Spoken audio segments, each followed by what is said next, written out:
Michael Graversen har lavet en film, der hedder Drømmen om Danmark. Velkommen til.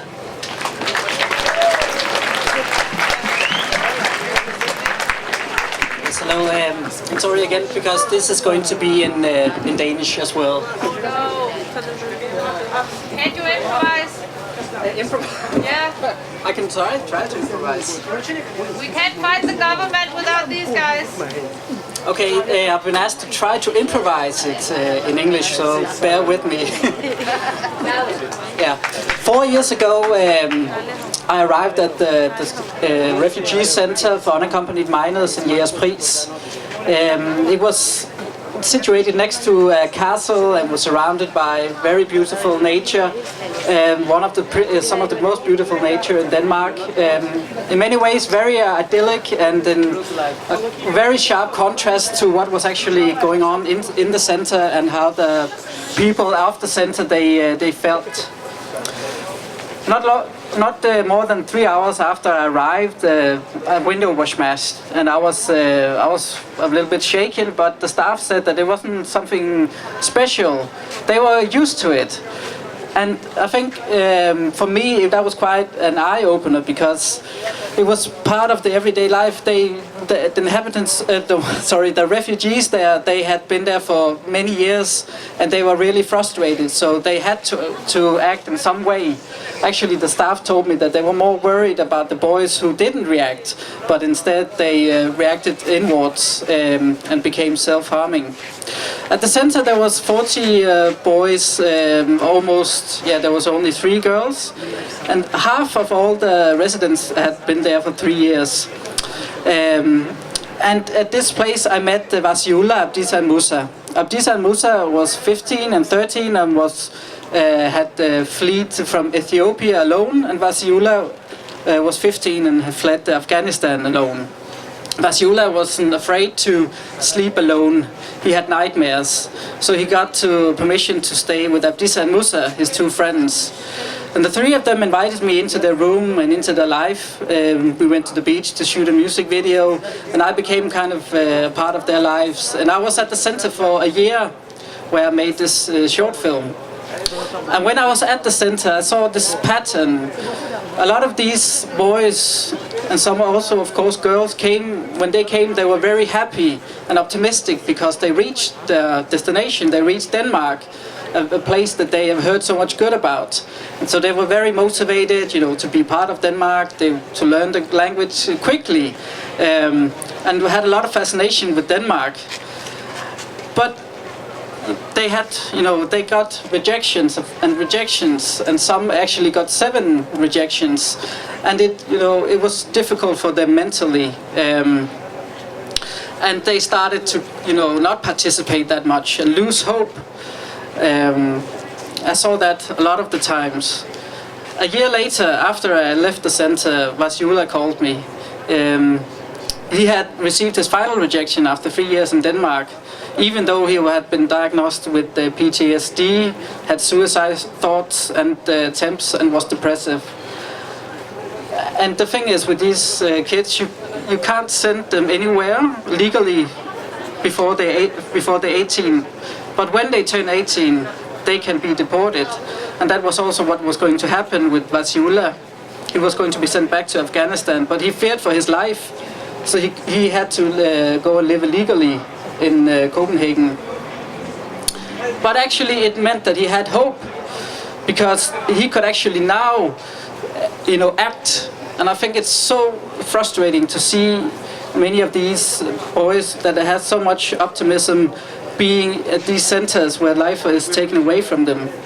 But he actually now could act. He had a little bit of control over his life. And these, but then he decided to go to Italy, like many other boys. And for those of you who have seen Dreaming of Denmark, they know what happens afterwards. His faith, he lost his faith after staying outside because there was no room in the asylum centers. So he stayed in old houses and train stations, even in this container for bottles, for months, until he got a room on the local asylum center. I lost contact with him a lot of times, and I could feel that he got more and more pressured. Okay. I'll try to speak, like this. The waiting, he was now in a new state of waiting, and it was hard, and his traumas and demons came back, and in the end he shut completely off mentally.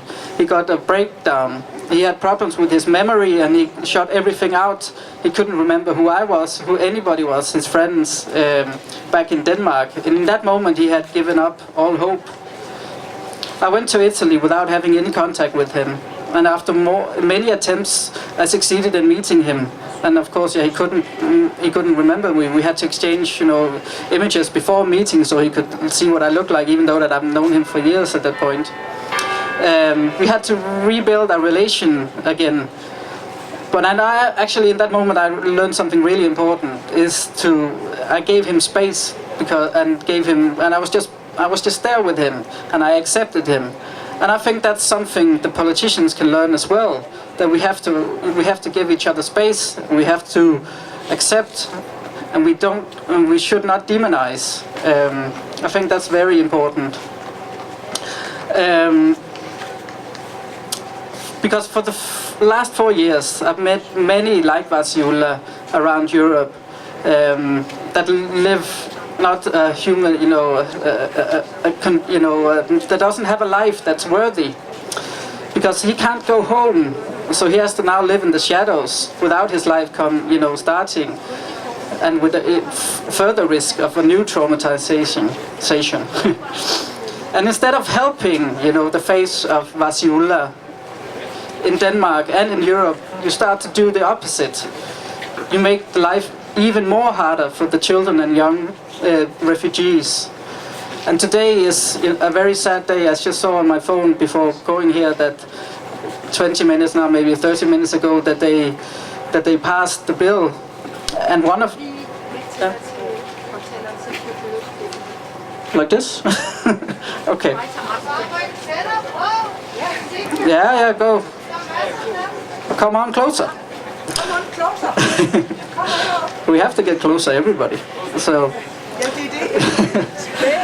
And one of the things that they passed today is in the breach of the conventions. And now it means that the children, that families are being torn. The children and young people have to wait 3 years and even more if you count the time that it takes to process, because before they can be reunited with their families. And also, you have to now, as a refugee, you have to pay yourself to be reunited with your family. And especially for the unaccompanied minor refugees, it's problematic. It's problematic for everybody. But in this group, that's both powerful and vulnerable, it's really problematic.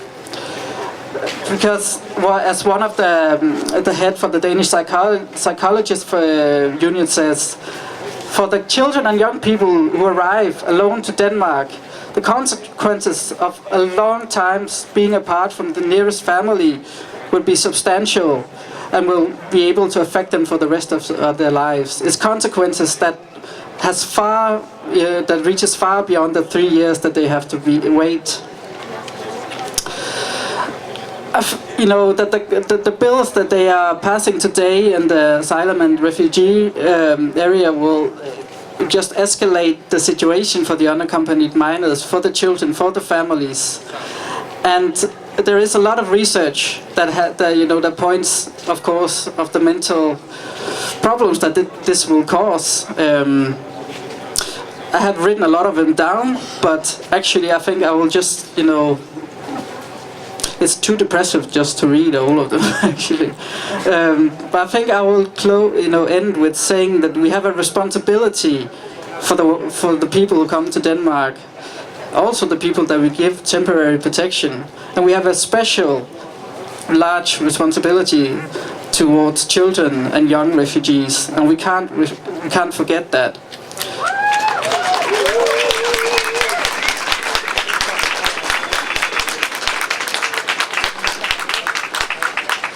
And I just have to say that Vasiula, who's now in Italy, who's got a temporary permit but does not have a place to live, does not have work, he really needs help. So if you're able to go to the website called vasi.dk, and you can spare some money. You can help him, because we are a lot of people trying to help him down there. So hjælpvasi.dk. All right, bye bye.